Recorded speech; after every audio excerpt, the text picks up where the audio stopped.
Maligayang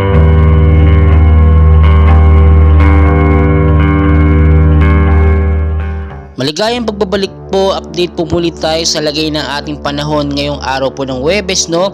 August 24, 2025. So sa hypnosis po natin, muli pong namataan ito nga pong pre-goring, no, or active low pressure area na nasa loob po ng ating Philippine Area of Responsibility.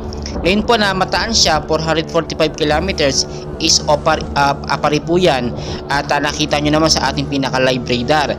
Sa bandang ano naman po, no, may layo naman po siyang 3,060 kilometers east of Northern Luzon po. Luzon na po yun, at ang hangin niya po ngayon ay pumapalo na po sa 65 kilometers per hour, at ang bugso naman po niya ay pumapalo naman sa 75 kilometers per hour pa northwestward pa rin po, na may kilos po na 15 kilometers per hour. At kung makikita nyo sa ating pinaka live radar, itong pinaka araw na yan, tumbok na tumbok niya po ito nga pong Luzon area natin, especially Metro Manila. Tatamaan po diyan posible. Ngayon po may epekto na po ito, no, sa bandang Metro Manila. Nararanasan po natin yan, pinagsama ng active low pressure area or ito si pre-goring, kasama po dyan ng hypnosis po na hanging habagat or southwest monsoon. Kaya kung di po nakakapagtaka, minsan tuwing umaga hanggang sa hapon nagkakaranas po ng pag-uulan sa ilang bahagi po ng Metro Manila, especially po sa Luzon.